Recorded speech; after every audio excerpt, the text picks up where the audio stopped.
प्रभु यीशु मसीह के सामर्थ्य नाम में आप सबको जय मसीह। आइए आज की प्रार्थना को हम प्रार्थना करके आज के वचन को प्रार्थना करके शुरुआत करते हैं। पवित्र सेनाओं का यहोवा परमेश्वर सर्वशक्तिमान दयालु और अनुग्रहकारी स्तुति और आदर के योग्य प्रभु यीशु, मैं आपके पवित्र हाथ में सौंपते हैं प्रभु। आज के दिन सुबह का रोशनी मेरे जीवन में एक दिन और जोड़ दिया प्रभु, जिसे मैं आपके साथ मिलकर धन्यवाद कर सके और आपके पवित्र हाथ में प्रभु समर्पित करता हूँ। पिता परमेश्वर, जितने लोग इस सुबह के समय में लोग जुड़े हैं ऑनलाइन में प्रभु, उन सभी के साथ हो लीजिए और अनुग्रह कर प्रभु, और उनके जीवन में आपकी बड़ी आशीष हो। यीशु के नाम से मांगते हैं, आमीन। हम सीखेंगे परमेश्वर के वचन से। सबसे पहले हम सीखेंगे रोमियो की पत्री 1 अध्याय और 18 पद से। यहाँ हम परमेश्वर के वचन को देखते हैं। परमेश्वर का क्रोध तो उन लोगों की सब अभक्ति और अधर्म पर स्वर्ग से प्रकट होता है, जो सत्य को अधर्म से दबाए रखते हैं।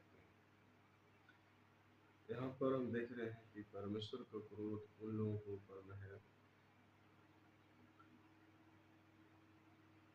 सब अभक्ति अधर्म पर स्वर्ग से प्रकट होती है, यानी कि सत्य को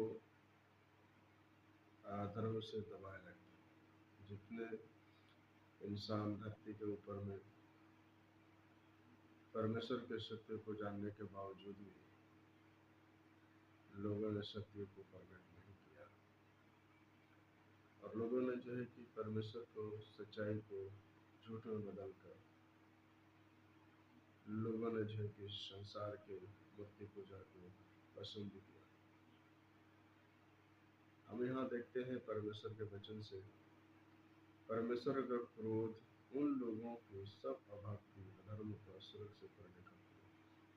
हम यहाँ देख रहे हैं कि जितने लोग अधर्म से, शैतान की कार्यों में और बिना मतलब के और किसी प्रकार का उसमें इंटरेस्ट नहीं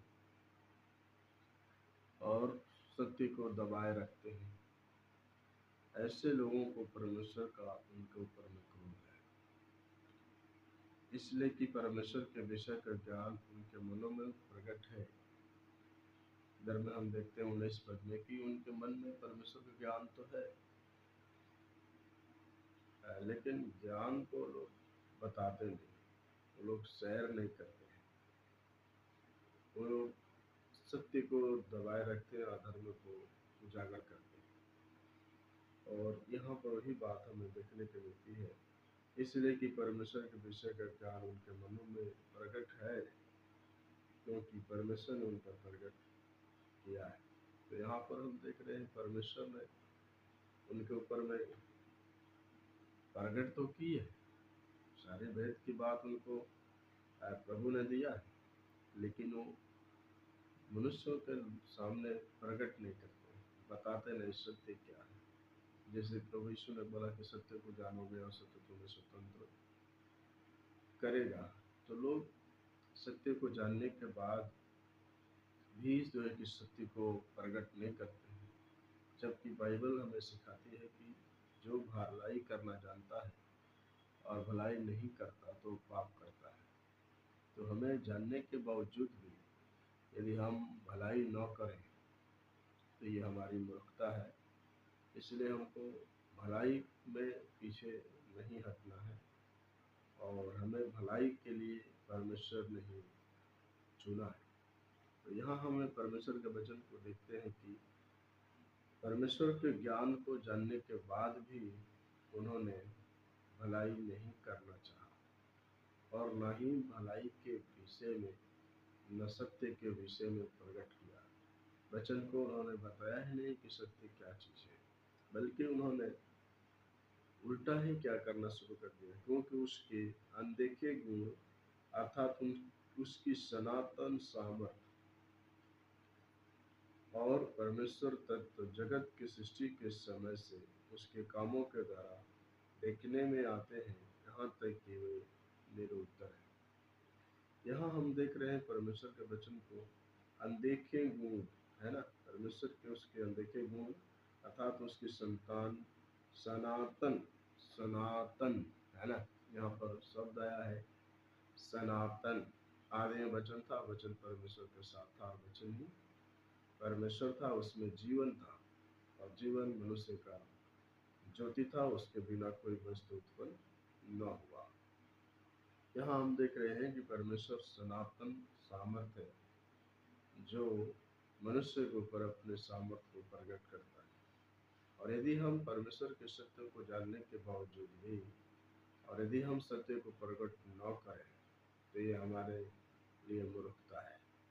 देन उसने क्या बोला, जगत की सृष्टि के समय से उसके कामों के द्वारा देखने में आते हैं, यानी कि स्टार्टिंग शुरुआत से जो संसार में परमेश्वर ने सृष्टि की, जैसे पेड़ पौधा, जानवर, मनुष्य, आकाश और पृथ्वी, सूर्य और चंद्रमा, ये सारे चीजों को परमेश्वर ने अपनी महिमा के लिए इस्तेमाल किया था, अपनी महिमा के लिए बनाया था। लेकिन मनुष्य क्या किया, उसी बनाई हुई सृष्टि को, परमेश्वर की बनाई हुई सृष्टि को मनुष्य ने मूर्ति की समर्था में, मूर्त की समानता में बदल डाला। आइए हम देखते हैं परमेश्वर के वचन से यहाँ पर अय्यूब की पुस्तक 12 अध्याय 7 पद से 9 पद तक।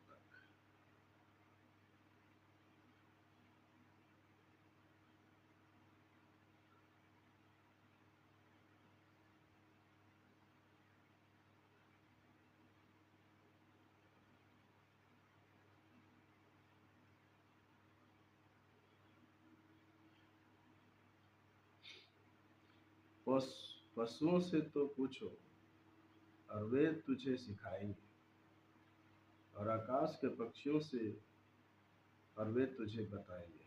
अब इस बात को यहाँ बात हो रही कि परमेश्वर ने अपने सच्चाई को मनुष्य के ऊपर प्रकट करने के बावजूद भी सत्य को प्रकट नहीं किया। यहाँ पर जो है कि अय्यूब इस बात को प्रकट करता है कि पशुओं से तो पूछो, तुझे सिखाएंगे, और आकाश के पक्षियों से वे तुझे बताएंगे।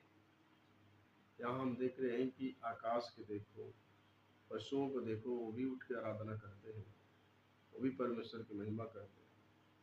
पक्षियों को देखो, 3 बजे भोर उठ करके चैं चौं करने लगती है, सुर मचाने लगती है, वो भी परमेश्वर की महिमा करती है। लेकिन एक इंसान ऐसा है कि परमेश्वर के सत्य को जानने के बावजूद भी भलाई के काम को, सत्य के काम को प्रकट करना न चाहा। 8 पद देखते हैं, पृथ्वी पर ध्यान दे, तब उससे तुझे शिक्षा मिलेगी, और समुद्र की मछलियां भी तुझ से वर्णन करेगी। यहाँ पर कहते हैं अय्यूब कि समुद्र की मछलियों पर ध्यान दो, मछलियां भी तुझसे वर्णन करेगी कि ईश्वर का क्या प्रगटीकरण है, ईश्वर ने क्या तुम्हारे बीच में चिन्ह छोड़कर गया है। इसलिए हमें परमेश्वर को महिमा करना चाहिए। कौन इन बातों को नहीं जानता कि यहोवा ही ने अपने हाथ से इस संसार को बनाया है। कौन इस बात को नहीं जानता कि परमेश्वर ने ही आकाश को, पृथ्वी को, इस संसार में रहने वाले जीव जंतु को, पेड़ पौधा को, पक्षी को, सबको परमेश्वर ने बनाया है।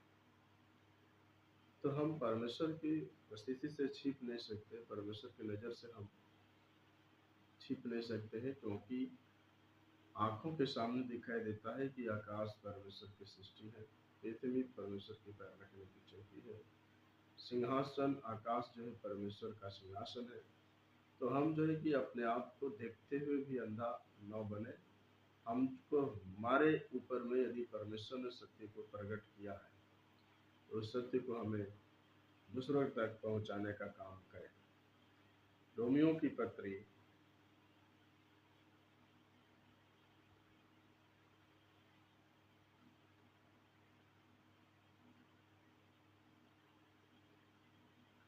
तो उसी बात को यहाँ देखते हैं रोमियो की पत्री 1 अध्याय और 21 पद में। क्योंकि उसके अनदेखे गुण अर्थात उसकी सनातन सामर्थ परमेश्वर तत्व जगत की सृष्टि के समय से उसके कामों के द्वारा देखने में आता है, यहाँ तक कि वे मेरे उत्तर। यहाँ पर हम देख सकते हैं कि परमेश्वर का वचन हमारे सनातन सामर्थ्य, आज से नहीं बल्कि उस सनातन सामर्थ्य जिसका शाश्वत सनातन, जिसका कोई अंत नहीं, तो उस परमेश्वर ने इस पृथ्वी के ऊपर सारे चीजों को उसने प्रकट किया है ना। तो 21 पद में हम देखते हैं, इस कारण की परमेश्वर को जानने पर भी उन्होंने परमेश्वर की योग्य बड़ाई और धन्यवाद ना किया, परंतु व्यर्थ विचार करने लगे, यहाँ तक कि उसका निर्बुद्धि मन अंधेरा हो गया। तो यहाँ हम देख रहे हैं कि परमेश्वर को जानने के बाद भी परमेश्वर को उन्होंने सत्य को प्रकट नहीं किया। परमेश्वर को जानने के बावजूद भी सत्य को उन्होंने प्रकट नहीं किया। यहाँ पर इस कारण की परमेश्वर को जानने पर भी उन्होंने परमेश्वर की योग्य बड़ाई और धन्यवाद न किया। उन्होंने सत्य को जाना, उनको मालूम था कि आकाश परमेश्वर ने बनाया है, उनको मालूम था कि पृथ्वी को परमेश्वर ने बनाई है, उन्हें मालूम था कि तारेगण और सूर्य चंद्रमा को परमेश्वर ने बनाया है, उनको मालूम था कि सूर्य को प्रभु ने बनाया है, उनको मालूम है कि धरती के ऊपर जितने जीव जंतु दिखते हैं वो सब परमेश्वर के हाथ की बनाई हुई सृष्टि है। लेकिन फिर भी सत्य को जानने के बावजूद भी मनुष्य परमेश्वर की आराधना करना न चाहा। और यहाँ पर हम देख रहे हैं कि धन्यवाद न किया, परंतु व्यर्थ विचार करने लगे। यहाँ पर देख रहे हैं व्यर्थ विचार, जैसे मूर्ति पूजा बनाना, मूर्ति खोद कर बनाना, यहाँ तक कि निर्बुद्धि मन, यानी उनके मन जो अच्छा खासा बुद्धि से भरा हुआ था, लेकिन वो बिना मतलब के सोचने लगे, अंधेरा हो गया, वे अपने आप को बुद्धिमान जताकर मूर्ख बन गए।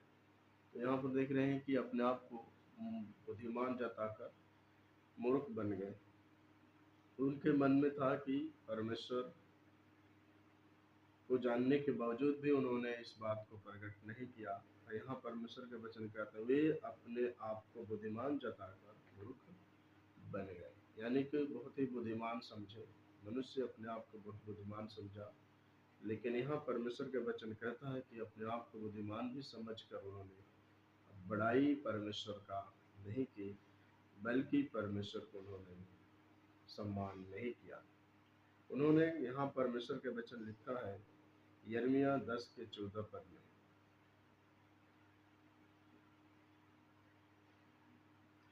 यिर्मयाह की पुस्तक 10 अध्याय 14 पद, सब मनुष्य मूर्ख और ज्ञान रहित थे, अपनी खोदी हुई मूर्तों के कारण सब सुनारों की आशा टूटती है, क्योंकि उनकी डाली हुई मूर्तें झूठी है और उनमें साहस ही नहीं है। तो यहाँ हम देख रहे हैं परमेश्वर के वचन को कि सब मनुष्य मूर्ख ज्ञान रहित है। यहाँ यशायाह भविष्यवक्ता इस बात को प्रकट करता है कि मनुष्य आंखों से देख रहा है कि ये तारा है, आंखों से देख रहा है कि ये घास है, तो भी वो कहता है कि ये बैल है। तो यहाँ हम देख रहे हैं कि सब मनुष्य देखते हुए भी ज्ञान रहित है, देखते हुए सोचता है कि यहाँ पर जो है कि मान के चलो कि मनुष्य सामने है और बोलता है कि मनुष्य नहीं है, तो ये क्या है? ज्ञान रहित है, यानी कि उनको देखते हुए भी अंधा है और कान सुनते हुए भी वो बहरा है। तो यहाँ पर हम देख रहे हैं इस बात को कि अपनी खोदी हुई मूर्तों के कारण सब सुनार की आशा टूटती है। तो आशा टूटती जा रही है उनकी, लेकिन क्योंकि उनकी ढली हुई मूर्तों को झूठी है, मूर्तें झूठी है और उनमें साहस ही नहीं है। अपने हाथ से बनाया है मूर्त को और उसी को पूजता है और उसमें तो सांस है ही नहीं है, तो क्या बात करेगा? मुंह तो है पर देखने सुन, मुंह तो है लेकिन चला नहीं सकता, मुंह तो है पर बोल नहीं सकता, आंख है लेकिन देख नहीं सकती, कान है पर सुन नहीं सकता, नाक है लेकिन सूंघ नहीं सकता, तो पैर है पर कदम बढ़ा के आगे नहीं बढ़ सकता। तो क्या है ये सब? उसमें सांस नहीं है। इसलिए यहाँ यशायाह भविष्यवक्ता इस बात को प्रकट करता है कि ज्ञान रहते हुए भी ज्ञान रहित है। ईश्वर को जानते हुए भी लोग कहते हैं कि हम ईश्वर को जानते नहीं है। इसलिए तो परमेश्वर मनुष्य के ऊपर में क्रोध उसका भड़का, यानी गुस्सा भड़का। और फिर देखते हैं परमेश्वर के वचन से ही रोमियो की पत्री 1 अध्याय और आपको 21 पद से यहाँ पर देख रहे हैं कि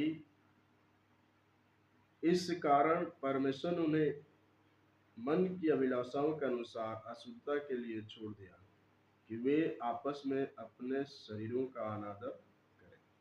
अब परमेश्वर यहाँ पर देख रहे हैं कि जब मनुष्य को बुद्धि होते हुए भी, ज्ञान होते हुए भी, परमेश्वर को, सृष्टि को जानते हुए भी, देखते हुए भी, ये परमेश्वर की बनाई हुई सृष्टि है, फिर भी वही काम करता है जो परमेश्वर की दृष्टि में गलत है।